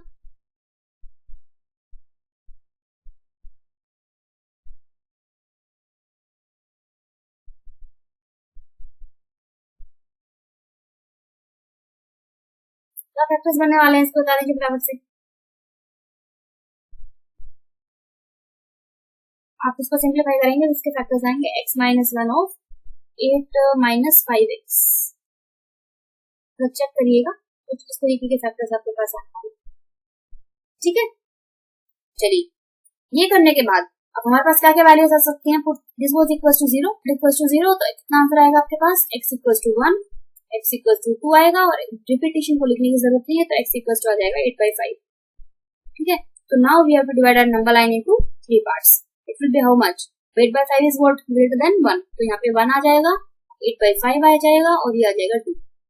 ठीक है, तो जो इंटरवल बनेंगे दैट विल बी -∞ to 1 और 1 to 8/5, and that is 8/5 to 2, and the next will be 2 to infinity। In 4 parts में हमने नंबर लाइन को डिवाइड कर दिया है, 1, 2, 3 एंड 4। तो अब हमें देखना है कि इन चारों इंटरवल्स में से हमारा फंक्शन किस पे प्लस होता है और किस पे माइनस होता है। ठीक है, चलिए -∞ से 1 की बात करते हैं, तो 0 आता है इनके बीच में, हम 0 पुट करके देख लेते हैं यहाँ पे। तो 0 अगर पुट किया किसमें, f डैश में पुट करना है, तो it will give me what, ये पूरा क्या दे देगा, ये 0 बना तो -1 का मतलब यहाँ से -1 देगा, इंटू 2 देगा, इंटू -2 देगा, प्लस ये क्या देगा 4 इंटू 3। कितना आंसर आया इसका, अगर आप इसको देखो ये पूरा क्या हो जाएगा, 1 हो जाएगा, और ये फंक्शन क्या हो जाएगा, ग्रेटर देन 0 हो जाएगा। ठीक है, इसी तरीके से आप 1 और 8/5 को पुट करिए, 8/5 और 1 और x के बीच में आपके क्या वैल्यू आएंगे बताइए।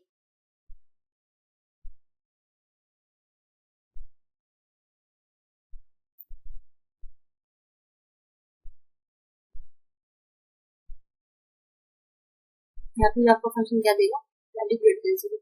आप कोई भी वैल्यू उठाइए इनके बीच में और रख दीजिएगा। 8/5 से लेकर 2 की अगर बात करें तो यहाँ पे भी कोई भी वैल्यू के दोनों के बीच में उठाइए, तो फर्स्ट डेरिवेटिव में पुट करके देखिए आपके पास क्या आंसर आ रहा है। यहाँ पे फंक्शन देगा लेस देन 0, और यहाँ पे भी फंक्शन क्या देगा वो, और 2 to infinity में पुट करके देख लिए, 2 to infinity का मतलब है सारी वैल्यूज 2 से बड़ी होंगी, तो यहाँ पे फंक्शन क्या देगा, ग्रेटर देन 0 देगा। तो एक फंक्शन ऐसा है जहाँ पे वो लेस देन 0 दे रहा है, बाकी सब जगह वो क्या कर रहा है, फंक्शन ग्रेटर देन 0 है। तो इसका आंसर क्या हो जाएगा, -∞ से 1 ये वाला है, और फिर 1 से 8/5 है, और फिर यूनियन कौन से वाला है, फिर 2, infinity। तो this will be the answer for this question. Clear है, चलिए बात करते हैं क्वेश्चन नंबर 34 की।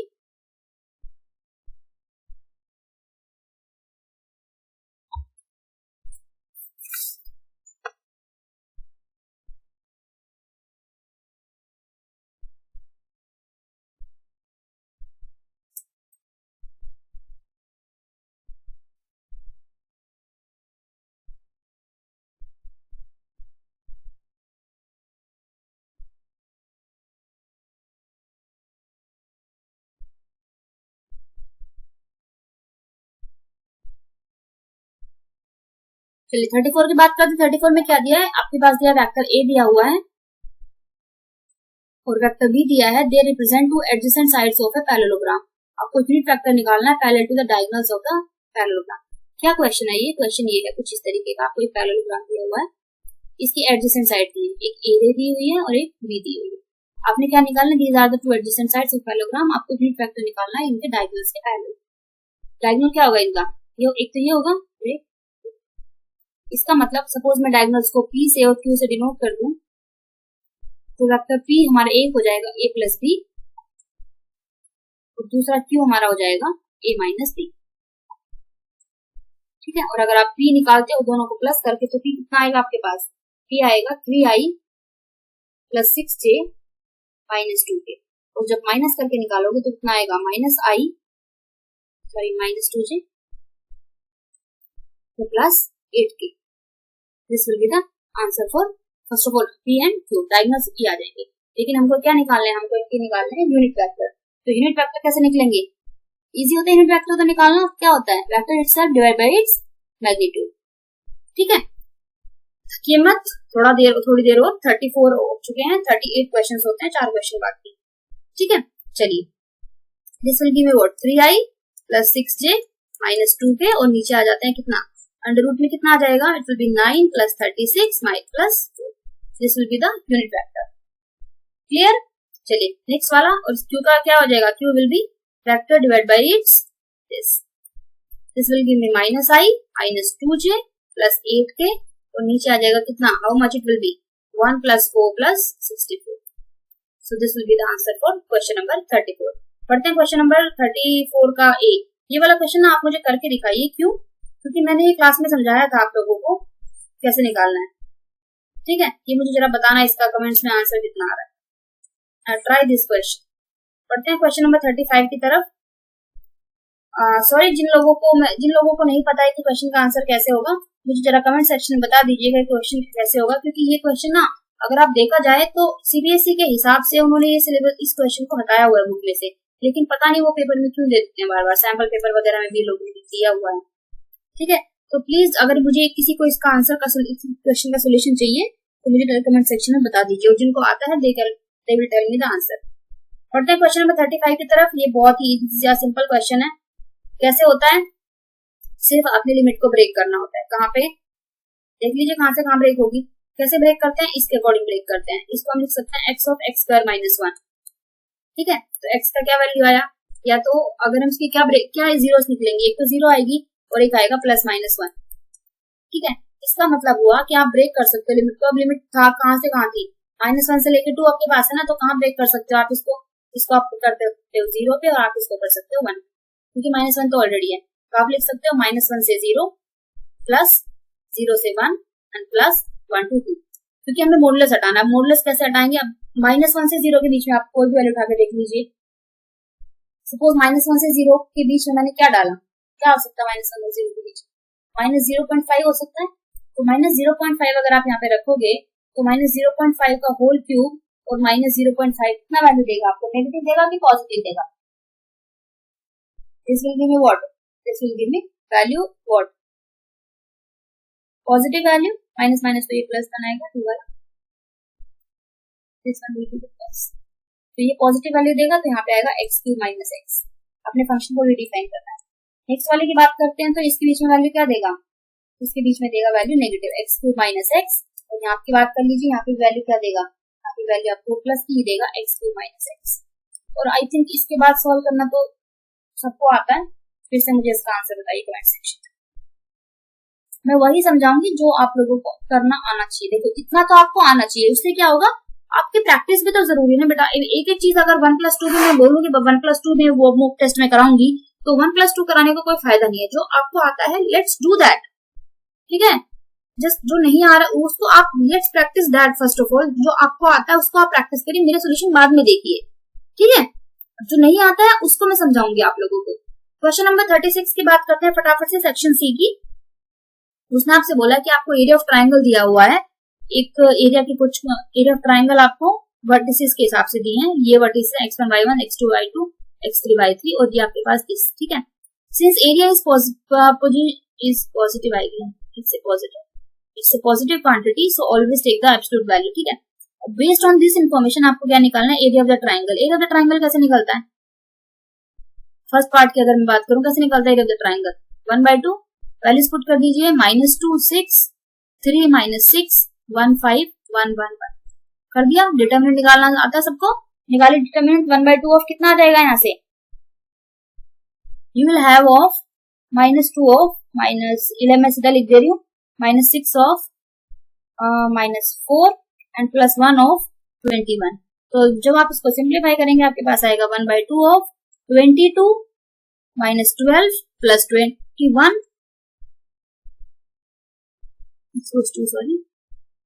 and you will have 1/2 of 31. The answer will be 31/2.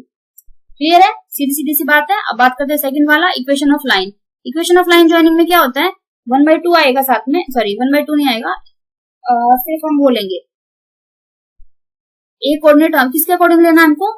x और y मान लेते हैं दूसरा, और 1/2 की 3 होने चाहिए ना, 2 तो हमें दे रखे हैं, 1/2 और 3/6। तो एक को मान लेते हैं xy और बाकी 1 1 1 लेके इसको हम कर देते हैं इक्वल टू 0 में। इक्वेशन ऑफ लाइन निकाल लिया ना ज्वाइनिंग की। अब इसको इक्वेट कर दीजिए फिर से, इसका डिटरमिनेंट निकाल लीजिए, कितना आएगा? x of 2 - 6 minus y of 1 - 3 and +1 of 6 - 6 that will be equal to 0। तो क्या है यहाँ से?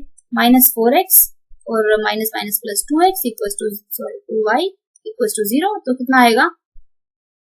-2x + y equal to 0। This will be, ठीक है? क्लियर है बात? चलिए इसका सेक्शन, इसका इसका करते हैं क्वेश्चन नंबर, इसका पार्ट नंबर 3। वो बोल रहा है हमको क्या निकालना है, फाइंड वैल्यू ऑफ के if area of the triangle in vertices के साथ क्या आ रहा है 3 यूनिट्स आ रहा है। तो इसका मतलब क्या है, एरिया कितना है इसका ईच यूनिट के साथ 1 3, then we have 0 0, then we have k, 0। तो इसने अब 1 1 1 ले लेते हैं, उसने वो क्या बोला कि आंसर कितना आएगा 3 आएगा। अब याद रखो हमेशा जब जब एरिया दिया हो तो प्लस माइनस 3 दोनों लेना है आपने, कोई एक नहीं लेना है, ठीक है।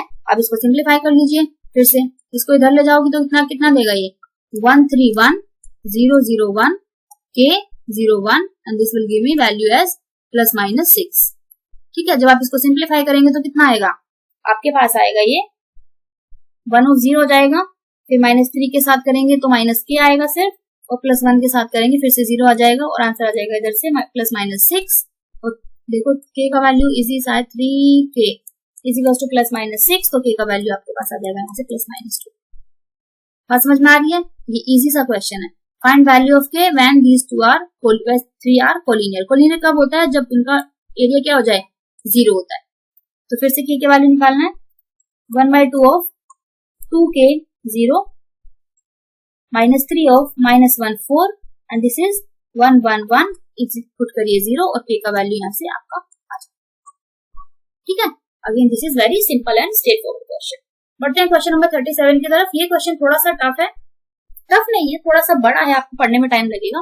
फॉर अवेयरनेस ऑफ कोविड-19 protocol, Indian government plan to fix a hoarding board at the face of a building on the road of a busy market. Sagar Roy, Asif and are 3 engineers who are working on the project P considered to be 2 persons viewing the hoarding board 40 and 50 respectively away from the building. ये बनाने के बाद आपको ना ये question में थोड़ा सा आपको लगाना पड़ेगा क्या, आपका जो 10th का कॉन्सेप्ट था वो भी ज्यादा नहीं है। तो अगर आप यहाँ पे देखें तो हमें क्या क्या दिया हुआ है, देखिए हमें ये चीज दी है, इसका हमें ये इसका ऑल्टीट्यूड दिया हुआ है, हाइट दी है और ये बेस दिया हुआ है। ऑल्टीट्यूड और बेस किस में यूज होता है, अगर हम ट्रिग्नोमेट्रिक फंक्शन की बात करें, साइन में, कॉस में, टैन में, आई थिंक टैन में यूज होता है, टैन में यूज होता है क्योंकि आपके पास हाइपोटेनस आता है। तो यहाँ से उसने बोला है फर्स्ट ऑफ ऑल डोमेन, देखो क्वेश्चन में क्या पूछा है, क्वेश्चन में उसने पूछा है कि rise on the above information, आपको क्या क्या बताना है, domain and range of the tan inverse. अब देखो ये सिंपल सा स्ट्रेट फॉरवर्ड क्वेश्चन है। अब एक नंबर में पहले सबसे पहले डोमेन और रेंज, ये सब याद होना चाहिए आपको। डोमेन और रेंज क्या होता है टैन इनवर्स का, बता दीजिए फटाफट से, क्या होता है डोमेन और टैन इनवर्स का। टैन इनवर्स का डोमेन क्या होता है आर होता है, और रेंज क्या होती है इसकी, रेंज कहां से कहां होती है, रेंज होती है -π/2 से लेके π/2, बट क्लोज होती है ओपन होती है, इट इज ऑलवेज ओपन, क्योंकि अगर क्लोज ले लोगे तो वो नॉट डिफाइंड हो जाएगा। बात समझ में आ रही है। चलिए अब बात करते हैं, उसने बोला कि एंगल आरपीक्यू बताना है। एंगल आरपीक्यू कौन सा है यहाँ पे, ये आपका आर है, ये आपका पी है और ये आपका क्यू है, तो ये वाला आपका आरपीक्यू है, ठीक है। आरपीक्यू का मतलब क्या हो जाएगा, यहाँ से आरपी का मतलब हो जाएगा Q R divide by P Q tan के टर्म्स, ठीक है। तो ये कितना आया यहाँ से, ये आपका 20 divide by 40 and this is equal to 1/2, ठीक है। तो ये आपका आरपीक्यू है, सो आरपीक्यू हो जाएगा टैन इनवर्स ऑफ 1/2, ठीक है। अब बात करते हैं एंगल एसपीक्यू की। एसपीक्यू क्या है, ये आपका एसपीक्यू कितना दे रखा है आपको 2 थीटा, सॉरी ये आरपीक्यू है, ठीक है, ये आपका आरपीक्यू था, और एसपीक्यू दे रखा है आपको कितना, this is your SPQ, this is twice of angle RPQ. फिर से लिख लो इसको सीधा सीधा, कितना आ जाएगा 2 ऑफ टैन इनवर्स ऑफ 1/2, इतना भी छोड़ सकते हो, कोई दिक्कत नहीं है आपको, पूरा निकालना निकाल दीजिए प्रॉपर्टी लगा के, इतना भी छोड़ सकते हैं।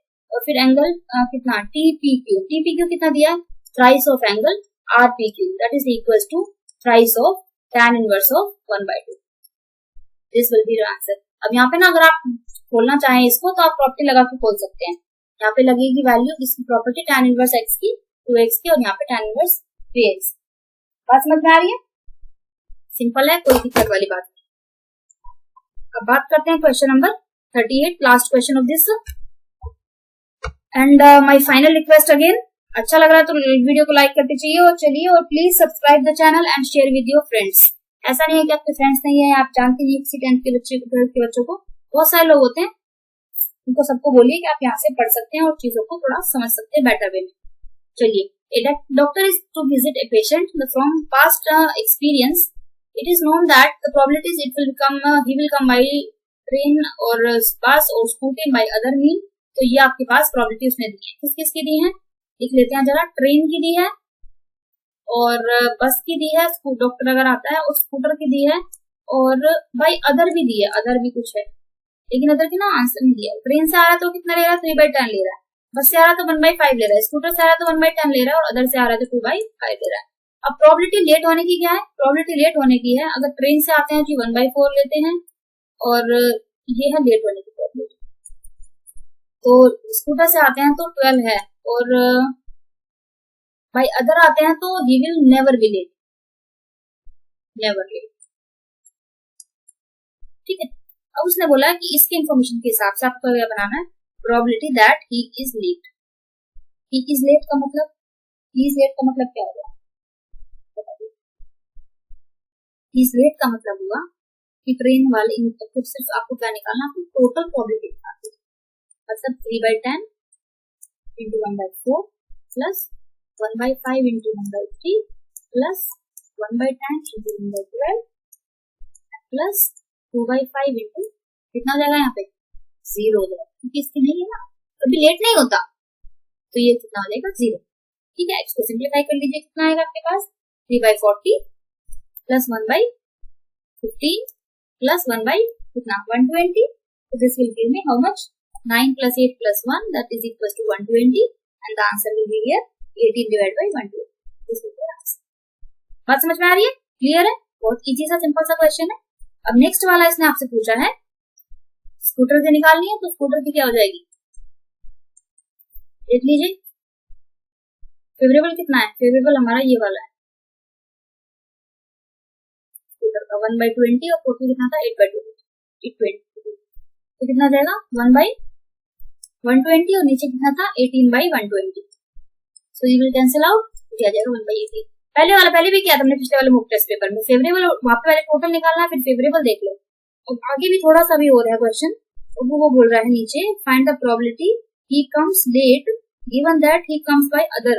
तो बात बताओ, वो बोल रहा है कि लेट आना निकालना है, जब वो किससे आएगा स्कूटर से, वो स्कूटर से कभी लेट होता ही नहीं है, 0 ना, और नीचे 18/120, तो कितना आ जाएगा आंसर 0, वो कभी लेट होता नहीं है। So this was our end of the test paper number 2।